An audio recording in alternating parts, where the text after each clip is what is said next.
Justice James Omotosho has issued a direct apology to Nnamdi Kanu. In a formal statement, the judge acknowledged his role in the sentencing delivered on the 20th of November, 2025 at the Federal High Court in Abuja. He accepted responsibility for applying provisions of the Terrorism Prevention Amendment Act 2013. James Omotosho, the Yoruba lawyer, judge that sentenced Mazi Nnamdi Kanu to life imprisonment with repealed law, is now apologizing to Mazi Nnamdi Kanu from Kuje prison. Don't forget he has been committed to Kuje prison. Anybody who is telling you that James Omotosho is outside, that person probably don't know what he is talking about, because James Omotosho wife and the wife of John Siho, the head of High Court, the head of judges in High Court, John Siho, from Benue State. Two of these women were caught traveling with the sum of I think over $700,000 money laundering, and those monies were being paid to them as bribe to discharge some injustice. Yes, to discharge some injustice.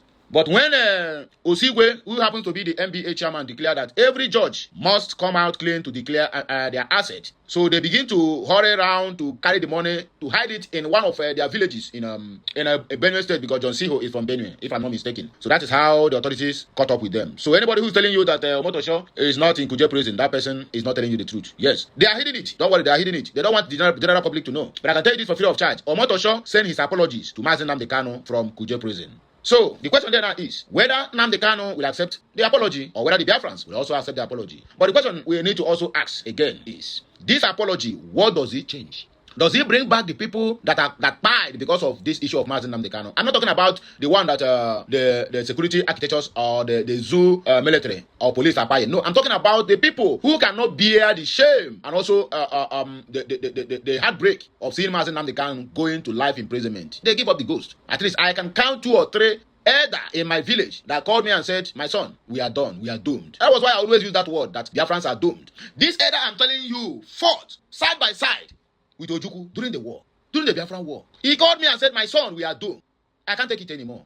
I thought it was a joke. I told him, sir, calm down. We are working to put things in order. The next news I received the next day is that this man had given up the ghost. He is not sick, but heartbroken. His blood pressure climbs. He cannot sustain the pressure because of old age. He goes through and dies on the process. The same thing happened to 2 other women who said Nnamdi Kanu, they cannot be alive to see Mazi Nnamdi Kanu suffering in jail because they know he's innocent. They also died because of heartbreak. So this sorry that Omotosho is telling to Mazi Nnamdi Kanu, is he going to bring back the elders? Don't forget that any village or any community without an elder, my brother, that community is bound to collapse. Yes. Not that the elders will be the one to defend the community. No. The reason why there is a field marshal, there is a commander in war, is because soldiers perform well when they know there is a strategist before them, which is the commander, telling them how to look, how to fire, and how and when not to fire. They can sustain whatever momentum that is coming their way as long as their commander is there. Most of okay, look at what happened in Ukraine when they captured 3 Yoruba guys who are fighting who are fighting for Russia. Those guys said they went to Russia just normal. They were deceived. They are looking for Russian visa. They were deceived to go there. Oh, there is work. They don't know that they have already been enrolled into the military. And when their commander was eliminated at the forefront, what did they do? They have to surrender to the troops of Ukraine. They captured them. I don't know how the case ended, because nothing happened in 2025. I don't know how the case ended. Whether the so-called government of the zoo moved for them or not. I know they will move for them because they are Yorubas. If not Igbos, my brother, your own don't go. Don't forget it. Let me allow you to listen to this message finish. If you say I talk too much, that means you listen too much. I'm telling you the reason why you need to know that Omotosho is serving his own sentence. I don't know how long, or maybe he's awaiting trial. I don't know whether they have sentenced him or not. But this apology he sent it to Mazi Nnamdi Kanu is from Kuje prison. So let us listen to the rest of the news. Please enjoy it while it lasts. This is a very authentic information. Deal with it whatever you choose to. I myself, I have listened to it, I verified it, and I'm bringing it to you. That is what I choose to do with this information. I don't know about you. Like, share. A legislation that was repealed and replaced by the Terrorism Prevention Act 2022 prior to the final judgment. The apology addresses the use of the abolished law in the conviction process.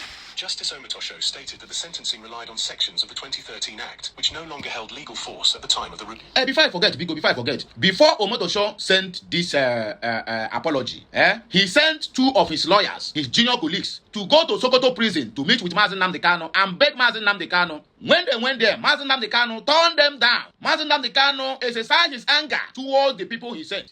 Mazi Nnamdi Kanu commended him to come out openly and said, I am sorry, which is what he's doing now. I don't know. I know Nigerian media houses will not like to, because Wike will shut everybody up, not to publish this. They will shut everybody up with money. That's how they do. Don't forget their media houses have been gagged. Whatever they preach or whatever they say out there is what they want the general public to see or to hear.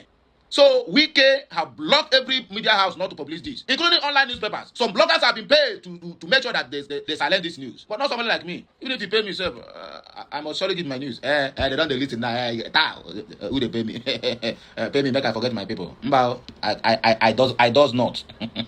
He expressed regret for this procedural application and its direct consequences on Konu's case. The judge emphasized that as the presiding officer, he bears accountability for ensuring the applicable legal framework governs proceedings. This position marks a significant development in the high-profile matter.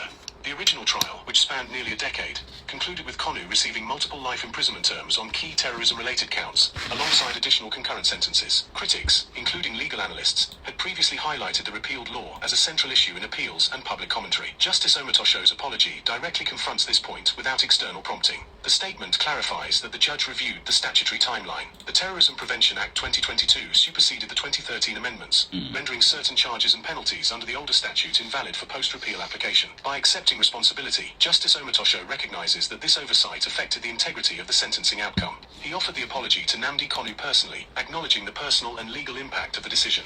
In the apology, the judge outlined the context of his role. As a sitting justice of the Federal High Court, his duty includes strict adherence to current statutes. The application of repealed provisions, he conceded, constituted an error in legal interpretation and application. This admission focuses solely on the statutory mismatch and does not extend to other aspects of the trial evidence or proceedings. Justice Omotosho's words are precise and professional. He stated his willingness to stand by this position in any subsequent legal review. The apology serves as an official recognition from the bench that the sentencing instrument included elements drawn from obsolete legislation. This step opens avenues for Konu's legal team to pursue remedies based on the judge's own acknowledgement. The development underscores principles of judicial accountability in Nigeria's legal system. Judges rarely issue public apologies in concluded high-stakes cases, making this instance notable. Justice Omotosho framed the apology as a matter of professional integrity and commitment to the rule of law. He stressed that errors in statutory application must be addressed transparently to uphold public confidence in the judiciary.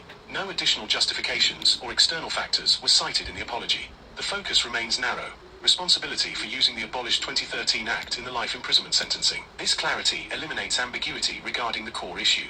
Legal observers note that such an admission could strengthen arguments in ongoing or future appeals, particularly those centered on jurisdictional or procedural validity tied to the repealed law. Justice Omotosho's statement was delivered in measured terms. It avoids elaboration on trial conduct, evidence evaluation, or broader political dimensions. The apology centers exclusively on the legislative error and its bearing on Konu's conviction and sentence. By issuing it directly to the affected party, the judge demonstrates acceptance of personal and institutional responsibility within the bounds of his office. This apology sets a documented record. It confirms that the presiding judge has formally recognized the application of repealed legislation as a flaw in the sentencing process. The communication establishes a foundation for any compensation or remedial actions that may follow. It reflects a commitment to correcting the record where statutory compliance fell short. Justice Omotosho has stated he is ready to pay compensation to Nnamdi Kanu. This position directly addresses the consequences of the sentencing delivered on the 20th of November, 2025, which applied provisions from the repealed Terrorism Prevention Amendment Act 2013. The offer forms part of the judge's formal acknowledgement of responsibility for the statutory error identified in the case. In his statement, Justice Omotosho indicated willingness to provide financial compensation to mitigate the impact of the life imprisonment terms imposed under the abolished legislation. The Terrorism Prevention Act 2022 had replaced the 2013 amendments well before the final ruling, rendering certain penalty provisions inapplicable. By offering compensation, the judge accepts that this application contributed to an outcome that requires remedial action. The compensation proposal focuses exclusively on the effects traceable to the use of the repealed law. It does not revisit the underlying evidence, procedural conduct, or other elements of the trial. Justice Omotosho has specified that the amount and structure of payment will follow established legal processes. This includes assessment through appropriate judicial or administrative channels to ensure transparency and compliance with Nigerian law on remedies for judicial decisions. Legal frameworks in Nigeria allow for compensation in cases involving miscarriage of justice or application of invalid statutes. Justice Omotosho's readiness aligns with these principles. He has expressed that the offer stands independently of ongoing appeals, serving as a voluntary step to address the specific legislative mismatch. The judge noted that compensation would cover the period affected by the invalid sentencing elements, subject to verification of applicable precedents. Implementation requires coordination between relevant authorities. Konu's legal representatives will engage with the Federal High Court or designated bodies to formalize the process. This includes submission of claims detailing the personal and legal repercussions linked to the repealed provisions. Justice Omotosho has committed to cooperating fully with any review panel or appellate court examining the compensation component. The statement emphasizes procedural correctness. Compensation will be determined based on standard criteria such as duration of impact, severity of sentence under the obsolete law, and established judicial compensation guidelines. No arbitrary figures were proposed. Instead, the judge deferred to quantified legal evaluation. This approach maintains professional detachment while fulfilling the commitment to rectify the identified error. This development highlights mechanisms for judicial self-correction. In rare instances where a presiding judge identifies a fundamental statutory flaw post-ruling, voluntary remedies like compensation reinforce accountability. Justice Omotosho framed his position as consistent with the rule of law and the duty of the bench to uphold statutory integrity. The offer applies solely to the compensation aspect arising from the 2013 Act's invalid application. Details of the compensation process will unfold through formal filings. Potential components include monetary payment calibrated to the life sentences on affected counts. Legal experts anticipate that precedents from similar cases involving repealed legislation will guide calculations. Justice Omotosho has indicated availability for deposition or clarification if required during the determination phase. The readiness to pay compensation does not alter the conviction record itself. It operates as a parallel remedial measure. This separation preserves the distinction between the original judgment and subsequent corrective actions. Konu's team can pursue both appeal routes for sentence quashing and the compensation track simultaneously, as the judge's offer does not condition one upon the other. Justice Omotosho's statement provides clear parameters. Compensation targets the direct results of using abolished provisions in the November 2025 sentencing. It avoids broader admissions or extensions to unrelated trial matters. This precision ensures the process remains focused and legally sustainable. Observers within the legal community view the offer as a constructive response to identified procedural shortcomings. It establishes a record of the judge's position for any higher court review. By initiating this step, Justice Omotosho facilitates resolution of the specific issue without necessitating external mandates. The compensation framework will involve documentation of financial terms, payment schedule, and receipt protocols. All actions adhere to public service and judicial ethics rules governing such remedies. Justice Omotosho has confirmed that the offer remains open pending finalization through proper channels.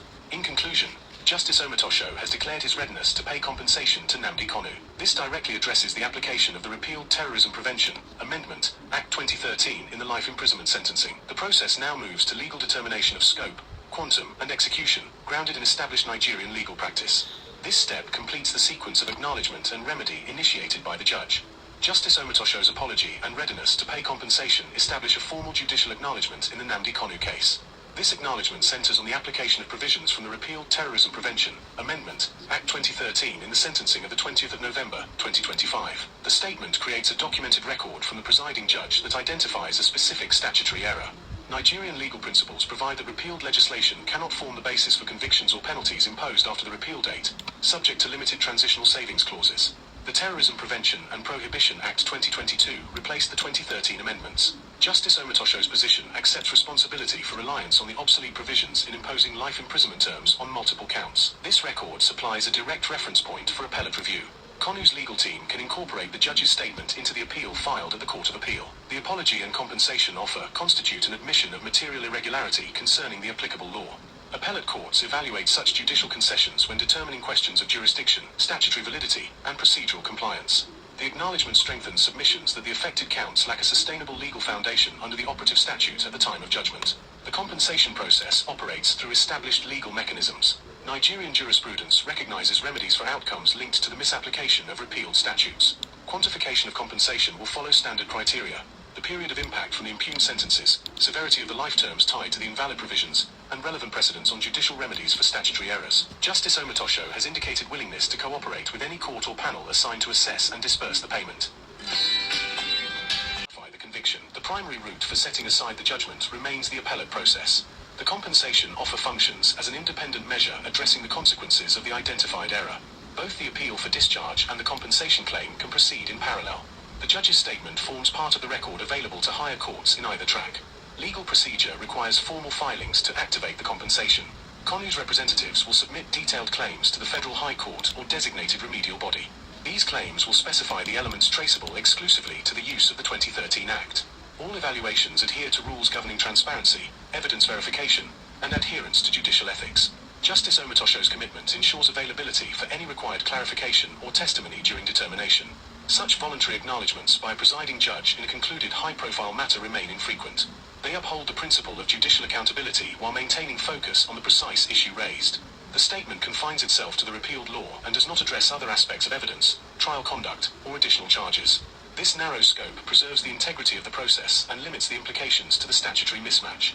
Higher courts will examine the full effect on the conviction and sentence. Precedents establish that convictions grounded in repealed legislation face significant challenges on appeal when the error is properly demonstrated.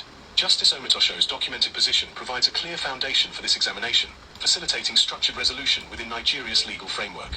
Implementation timelines depend on court scheduling and procedural steps.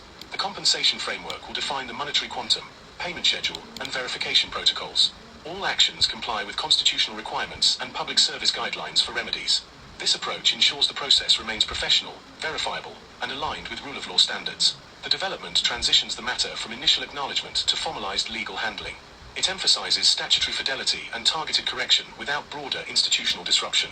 Legal practitioners note that the judge's step reinforces public confidence in mechanisms for self-correction where clear errors in law application occur. In appellate proceedings, the Court of Appeal will weigh the statement alongside other grounds raised in the notice of appeal. These include arguments on fair hearing, jurisdictional competence, and consistency with Section 36(12) of the 1999 Constitution, which prohibits conviction except under a written law in force at the relevant time. The compensation offer does not precondition or substitute for appellate relief.